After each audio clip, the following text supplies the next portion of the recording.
10 heures passées de 20 minutes sur les antennes de Presse Afrique TV, mesdames, messieurs. Bonjour et bienvenue dans le journal des JT de ce vendredi 12 avril 2024. Nous démarrons ce journal avec la passation de service du ministère des Forces armées.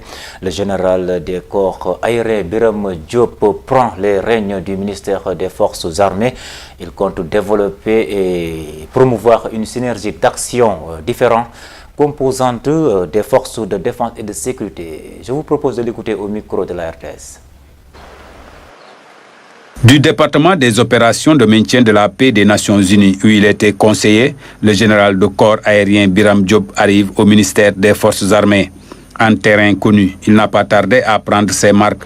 Déjà, il décline ses premières orientations. Le ministère des Forces armées fera tout l'effort nécessaire pour que toutes les composantes qui le composent travaillent en synergie, en solidarité pour garantir une bonne performance, pour garantir une bonne efficacité, mais également pour garantir une bonne efficience dans l'exécution de la mission constitutionnelle qui est confiée à ce ministère.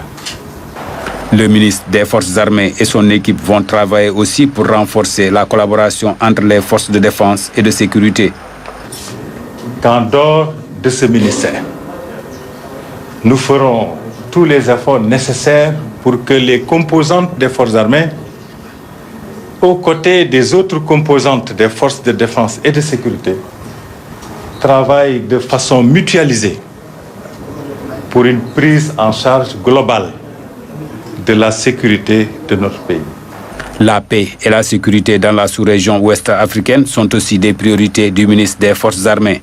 D'autre part, il a assuré que le Sénégal continuera à jouer son rôle dans la promotion et le maintien de la paix dans le monde.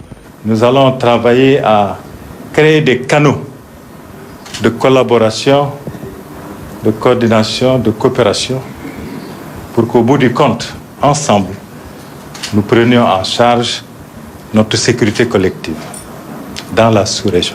Tous les pays ont une responsabilité individuelle à la sauvegarde de la paix et de la stabilité internationale. Mais tout cela, bien entendu, et je termine avec ça, se fera sous le contrôle démocratique des autorités démocratiquement élues. Vis-à-vis des populations, le ministre des Forces armées va davantage renforcer les actions civilo-militaires. Auparavant, le général de corps aérien Biram Diop a salué la contribution remarquable de Maître Omar Youm, son prédécesseur. Ce dernier, rappelant son respect et son admiration aux forces armées, a souhaité plein succès au nouveau ministre. Et comme on le dit, toute chose a une fin. Nous espérons, et je pense d'ailleurs, je le crois fortement, le ministre entrant, le général Biram Diop, qui est un homme du Sérail, qui a une expertise avérée sur les questions de défense et de sécurité, une compétence et un brio qu'on lui connaît, poursuivra sans nul doute l'œuvre qui n'est jamais achevée, l'œuvre de construction d'un État tel que celui du Sénégal. Terminant ses propos, Maître Omar Youm a remercié vivement ses collaborateurs pour leur sérieux et leur engagement. Il part avec le sentiment. Toujours, nous restons sur les séries de passation de services. Cette fois-ci, c'est au ministère des Affaires étrangères. Mankeur Ndiaye a passé le témoin à Yassine Fall, ministre de l'intégration africaine et des Affaires étrangères. Cérémonie conviviale dans la courtoisie et de la sobriété. C'est au micro Sidina Alun Fall. La cérémonie n'a pas dérogé à la règle, sobre et empreinte de courtoisie. Il est un peu plus de 15 heures. Le ministre de l'Intégration africaine et des Affaires étrangères entre dans son nouveau bureau, accueilli par le ministre des Affaires étrangères et des Sénégalais de l'extérieur sortant, Mankeur Ndiaye. Leur tête-à-tête, qui a duré pas moins de 2 heures, a permis au ministre entrant de s'imprégner des dossiers. À leur sortie, chefs de service, directeurs et membres du cabinet les attendaient. Un diplomate ne sert pas un régime. Un diplomate sert son pays. Et c'est très important de le savoir. Parce que les diplomates traversent tous les régimes. C'est comme les administrateurs civils. C'est comme les magistrats. ils ne servent pas un régime, ils servent leur pays. Je crois que nous tous, nous avons cette profonde pensée dans nos mémoires. Et Madame la ministre, je ne peux que remercier aussi le personnel du ministère des Affaires étrangères, à commencer par la secrétaire générale, mon directeur de cabinet, qui ont fait un excellent travail durant le mois que j'ai passé ici et qui sont disposés également à vous accompagner. Remercier tous les directeurs, tous les chefs de service, tout le personnel, sans exception, du planton jusqu'à l'ambassadeur.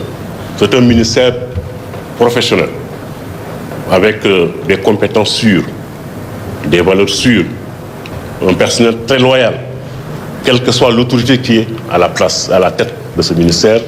Et je sais que vous pouvez compter sur eux.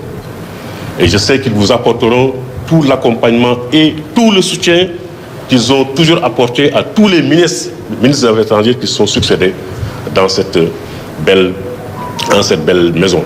Yassine Fall, le nouveau ministre de l'Intégration africaine et des Affaires étrangères, a durant plusieurs années travaillé aux Nations Unies.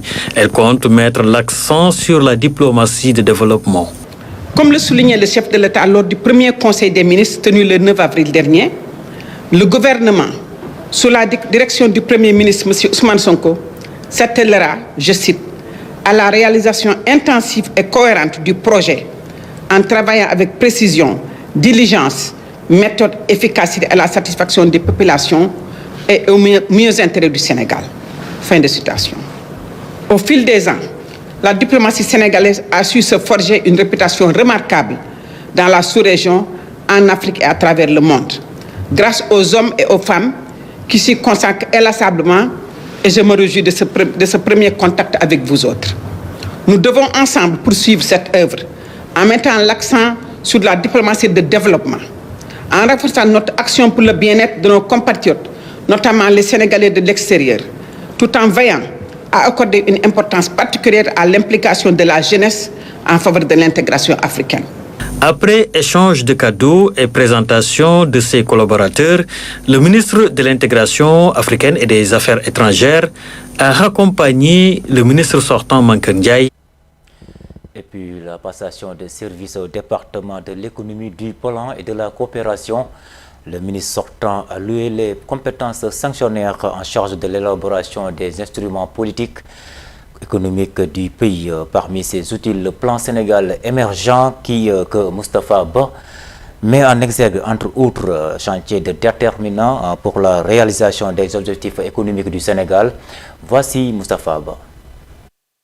Je peux citer celui du plan Sénégal émergent, avec sa déclinaison à travers les plans d'action prioritaires, vision du président de la République, son Excellence Macky Sall. C'est ici que le PSE a été élaboré. C'est ici également que le plan d'action prioritaire 1 2014-2018 a été élaboré. C'est ici également que le plan d'action prioritaire 2 2019-2023 a été élaboré. C'est ici également que le plan d'action prioritaire ajusté accéléré PAP 2A a été élaboré. C'est ici également que le plan d'action prioritaire 3 2024-2023 piloté par Mme Oulimata Sarr, ici présent, a été élaboré. C'est dire que c'est ici qu'a été conçue la politique économique et sociale. Dans l'actualité également, la passation de services au département du tourisme et de la jeunesse dirigée jusque-là par Mambay Nia qui a passé le témoin à Moustapha Muntaga Diao. Ce jeudi, le ministre du tourisme sortant se félicite du rapport de la Cour des comptes, rapport qui selon lui l'a blanchi des accusations liées à l'affaire Prodac. Je vous propose de l'écouter au micro de la TFM. Ne permettent pas d'administrer des crédits ou d'ordonner des dépenses. Je pense que ça en dit beaucoup. Et je demeure convaincu que la reddition des comptes est une exigence que tout républicain doit faire. Bon, la Cour des comptes a rendu un rapport, le seul rapport connu, authentifié que moi j'ai appris et dont j'ai une copie. Bon, c'est confidentiel. Lorsque ça va sortir, tout le monde, les Sénégalais vont le voir. Mais je prie aussi pour la réussite de cette équipe, le nouveau président, le nouveau gouvernement. Et je demande quand même à mes concitoyens de les donner du temps. Parce que nous sommes dans un monde où c'est la confiance qui régit l'économie. Il y a de cela 8 mois, j'ai dit officiellement que moi j'accompagne un homme. À la fin de cette mission, je prendrai mon temps, ma liberté et j'irai chercher du travail ailleurs. Donc, damay uti liggéey. Moi, la politique, c'était pas mon métier. J'ai des qualifications. Parlons autre chose. Dans le secteur du transport également, les acteurs de la région de Matam se disent optimistes. Ils demandent la levée des restrictions liées à la circulation nocturne. Telles sont les préoccupations majeures des regroupements des transporteurs de la région de Matam. Reportage Ali Pandelnian. Le nouveau ministre à la tête du département des infrastructures et des transports fait renaître un grand espoir des acteurs. Dans une très grande léthargie, depuis la mise en œuvre des mesures d'interdiction par le régime de Macky Sall, le secteur du transport est presque à l'agonie. Nous ngi féliciter le président de la République Bassirou Diomaye Faye, féliciter le premier ministre, féliciter le ministre des Transports terrestres. Suñu jafe-jafe transport bi moom suñu jafe-jafe bari na trop parce que boo xoolee suñu transport dafa yàqu complètement kenn mëntuñ am. Nous nous réjouissons bien de l'élection de son Excellence Bassirou Diomaye Faye à la tête du pays, parce que quand même il faut dire son élection intervient après plus d'1 an de souffrance et de galère. Le secteur du transport est à genoux, il est même à terre à cause des mesures impopulaires que l'ancien régime avait prises sans même réfléchir. Nous souhaitons bon vent à notre tout nouveau ministre des Transports. Nous lui tendons la main d'interdiction de circuler la nuit. Mu may ñu pour oto yi gont parce que gont bi moo gën a baax ci oto yi moo gën a baax ci moteur yi moo baax tamit ci clients yi parce que oto yi ñu daw baaxul dimbali te yàlla. Avec la forte canicule de cette année, les véhicules de transport en commun se retrouvent aujourd'hui dans un état de vétusté qui impose le renouvellement du parc automobile de la région. Si vous voyez, tout le programme que l'État fait dans le secteur du transport, la région de Matam est marginalisée. Même le renouvellement du parc automobile, nous n'avons rien vu. On a vu récemment des bus Tata qu'on a distribués, mais ça ne s'arrête qu'ailleurs. Nous invitons notre tout nouveau ministre de venir voir ce qui se passe ici à Matam et de nous aider. C'est immense que les acteurs du secteur interpellent le nouveau ministre dont ils souhaitent. Au chapitre des innombrables attentes zoom sur le secteur de la pêche, à Saint-Louis, les acteurs font beaucoup d'espoir, vous allez le voir, sur la nouvelle équipe gouvernementale pour redonner au secteur de la pêche son lustre d'attendre et permettre aux pêcheurs de vivre dignement. C'est un reportage fait par Ousseynou Diop. Et Portuaire est installé dans sa nouvelle fonction. Fatou Diouf hérite d'un secteur qui a beaucoup de problèmes, selon Moussa Ndoye et Ousseynou Fall, tous des pêcheurs demeurant à Santhiaba. À Saint-Louis, surtout dans la langue de Barbarie, nous n'avons que la pêche pour survivre. Mais le problème de l'embouchure freine notre activité. Le nouveau ministre doit tout faire pour régler cela, car c'est notre seul problème. Les nouvelles autorités doivent écouter le peuple. L'économie du pays doit revenir aux populations les plus vulnérables. Du quartier Hydrobase à Gokhombath, les pêcheurs ont le même problème. Et c'est l'embouchure qui a tué beaucoup de personnes. Et le problème a beaucoup duré. Si l'État réussit à la draguer, nous n'aurons plus de problème. Pour les professionnels de la pêche, des mesures urgentes doivent être prises pour mettre fin aux licences de pêche des bateaux étrangers. Ils plaident aussi pour l'installation d'usines de conservation des produits halieutiques. Il faut définitivement arrêter les bateaux de pêche. Ils pillent les ressources du pays au détriment des pêcheurs locaux. Aujourd'hui, nous n'avons plus rien. L'autre problème, c'est le manque d'usines de conservation du produit. Dans toute la langue de Barbarie, il n'y a pas d'usine. Et le nouveau ministre de la Pêche doit régler ce problème. Les pêcheurs souhaitent surtout une étude minutieuse des licences de pêche octroyées par la Mauritanie. Les licences de pêche ne doivent pas être accompagnées avec des bons de sortie. Il faut les arrêter le plus rapidement possible, car nous payons chaque année des millions de francs CFA. À Saint-Louis, les pêcheurs fondent beaucoup d'espoir sur le nouveau gouvernement. Ils attendent les premières décisions du nouveau. puis nous terminons cette édition avec les difficultés des acteurs de collectivités territoriales. Pendant ce temps, les doléances poursuivies à l'adresse du président de la République. Le maire de Thiès prend la parole. Il rappelle que l'augmentation des salaires des acteurs des collectivités territoriales était une promesse du président de la République, Macky Sall. Une promesse qui a été satisfaite.